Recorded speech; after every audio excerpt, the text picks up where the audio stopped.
ஒரே ஒரு selfie video ஒரு உயிரையே பறிச்சிருக்குன்னு நினைக்கும் போது ரொம்ப பெரிய ஒரு அதிர்ச்சி கலந்த பயத்தை தான் உருவாக்கியிருக்கு. ஏன்னா செல்ஃபியை செல்ஃபிஷாக எடுத்த அந்த பெண்மணியை இப்போ போலீஸார் வலை வீசி தேடிட்டுருக்காங்க. அவங்கள அரெஸ்ட் பண்ண வீடியோ பார்த்துருந்தோம், இருந்தாலும் அவங்க தலைமறைவாயிட்டாங்க அப்படிலாம் கூட சொல்லப்படுது. இதை தாண்டி அன்றைக்கி பஸ்ஸில் என்ன நடந்தது அப்படின்றதுக்கு ஆதாரமாக சிசிடிவி ஃபுட்டேஜ்லாம் கூட ரிலீஸ் பண்ணியிருக்காங்க. அது மட்டும் இல்லாமல் அன்றைக்கி தீபக் ஒரு விஷயத்தையும் பண்ணியிருக்காரு. அது என்ன இந்த வீடியோவில் பார்க்கலாம். அதெல்லாம் தாண்டி சிம்ஜிதா யார், இவங்கள பற்றியும் நம்ம இந்த வீடியோவில் தொடர்ந்து பார்க்கலாம். அதுக்கு முன்னாடி இது வரைக்கும் யாரெல்லாம் நம்ம சின்ன சமூகம் சேனலை சப்ஸ்கிரைப் பண்ணலையோ அவங்க எல்லாரும் மறக்காமல் சப்ஸ்கிரைப் பண்ணிவிட்டு பக்கத்தில் இருக்க பெல் ஐக்கனையும் மறக்காமல் ப்ரெஸ் பண்ணிவிடுங்க.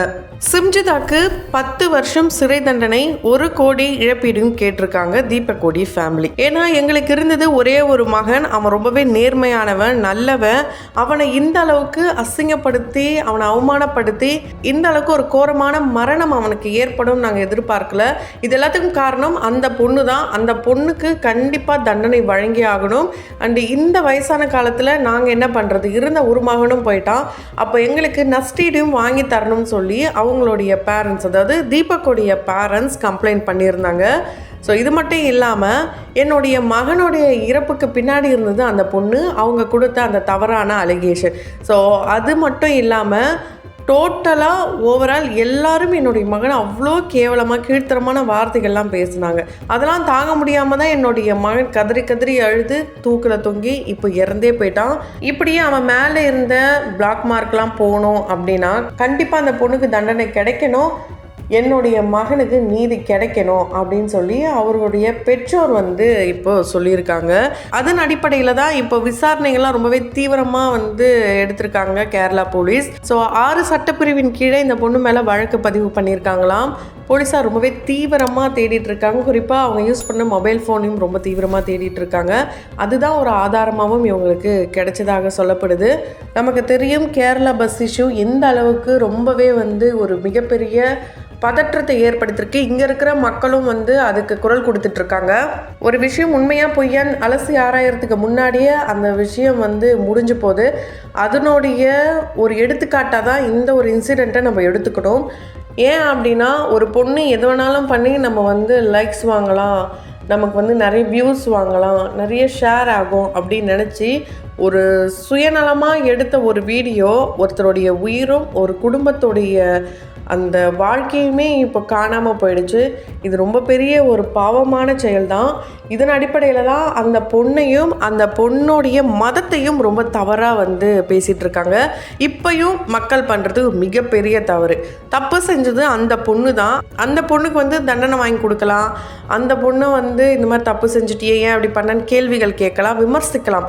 அதை தாண்டி அந்த பொண்ணுடைய மதத்தை தவறாக பேசுறது ரொம்ப பெரிய தவறு தான். ஏன்னா அந்த பொண்ணு மட்டும் அந்த மதத்தில் கிடையாது, அந்த பொண்ணு மாதிரி பல பெண்கள் இருக்காங்க. அதுக்கு உதாரணமாக அதே பஸ்ஸில் இருந்த ஒரு பெண்மணி ஒரு விளக்கம் ஒன்று கொடுத்துருக்காங்க. தீபக் அண்ணன் தான் எனக்கு உதவி செஞ்சார் அப்படின்னு சொல்லி அந்த பொண்ணுக்கு அந்த நேரத்தில் பேருந்தில் ஏற்பட்ட ஒரு இன்சிடென்ட்ஸை ஷேர் பண்ணியிருக்காங்க. அவங்க என்ன சொல்லியிருக்காங்கன்னா, எனக்கு பீரியட்ஸ் பெயின் ரொம்பவே தாங்க முடியல, உயிர் போகிற மாதிரி இருந்தது, நான் ரொம்ப எமோஷ்னல் ஆகிட்டேன். அந்த நேரத்தில் தான் தீபக் அண்ணா அவருடைய பிளேஸை கொடுத்துட்டு அவர் என்னை உட்கார வச்சுட்டு நின்றுட்டு இருந்தார். அது மட்டும் இல்லாமல் நான் ரொம்ப அழுததுனால அவர் என்கிட்ட சொன்ன ஒரே விஷயம், அனைத்து வழிகளையுமே கடந்து தான் போக வேண்டும் அப்படின்னு சொல்லி அவர்கிட்ட இருந்த ஒரு பேராசிட்டமாலை எனக்கு கொடுத்தாரு. ஸோ அந்த அண்ணன் எந்த ஒரு தப்பும் பண்ணலைன்னு எனக்கு தோணுது, நான் கண்டிப்பாக அவருக்காக நான் குரல் கொடுப்பேன்னு சொல்லி அந்த ஒரு பெண் முன்னாடி பேசியிருக்காங்க. ஸோ ஒரு பெண்ணால் தான் அந்த தவறே நடந்தது அப்படின்னு சொன்னாலும் இவருக்கு ஒரு பெண் தான் சப்போர்ட் பண்ணுறாங்க. கண்டிப்பாக அந்த இடத்துல எந்த ஒரு தவறும் நடக்கலைன்ட்டு உறுதியாக்கப்படுது. அதையும் தாண்டி அவங்க எடுத்த செல்ஃபி வீடியோ நமக்கு காட்டப்பட்டாலும் சிசிடிவி ஃபுட்டேஜ்னு ஒன்று அந்த பஸ்ஸில் இருந்திருக்கு. அதையும் ஆதாரமாக சொல்லியிருக்காங்க. ஸோ அதை பார்க்கும்போது இந்த பொண்ணாக வாலண்ட்ரியாக தான் அவர் மேலே விழறாங்க. ஸோ தேவையில்லாமல் ஒரு விஷயத்தை க்ரியேட் பண்ணுறது இந்த பொண்ணு தான். ஸோ சிம்ஜிதா லைக்ஸ்க்காகவும் வியூஸ்க்காகவும் ஆசைப்பட்டு இந்த மாதிரி ஒரு வேலையை செஞ்சு பாவம் ஒரு உயிரே போயிடுச்சு. அவங்கள அரெஸ்ட் பண்ணுற மாதிரி வீடியோஸ்லாம் பார்த்தாலும் அவங்கள இன்னமும் வந்து போலீஸ் கஸ்டடியில் கொண்டு வரல, அவங்க தப்பிச்சிட்டாங்க, தலைமறைவாயிட்டாங்க அப்படின்னு சொல்லப்படுது. அவங்களுடைய சொத்துக்கள்லாம் பறிமுதல் பண்ணியிருக்காங்க. ஸோ சிம்ஜிதா பார்த்திங்கன்னா அவங்களுடைய கணவர் கூட கிட்டத்தட்ட 6 மாதமாக பேசுறது இல்லையாம். 2 பேரும் பிரிஞ்சு தான் வாழ்ந்துட்டுருக்காங்களாம்.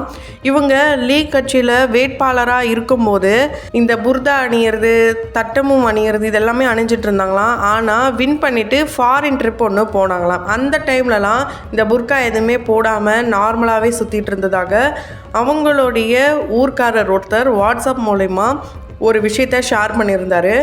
அது மட்டும் இல்லாமல் இந்த பொண்ணை பற்றி அங்கே விசாரித்து பார்க்கும்போது ரொம்ப ரொம்ப நல்ல பொண்ணு, இந்த பொண்ணுக்கு எந்த ஒரு தப்பான பழக்கமும் கிடையாது, அப்பப்போ ரீல்ஸ் மட்டும் போடும், இப்படிலாம் தான் சொன்னாங்களாம். ஸோ ஊருக்குள்ளே ஒரு நல்ல பேரோடு இருந்தவங்க தான் செஞ்சுதான். ஸோ அந்த நல்ல பேர் மட்டும் இல்லாமல் நல்ல படிப்பறிவுமா, A+ தான் இவங்க வந்து எல்லாத்துலேயுமா நல்ல பட்டப்படிப்புலாம் படித்து முடிச்சிருக்காங்களாம்.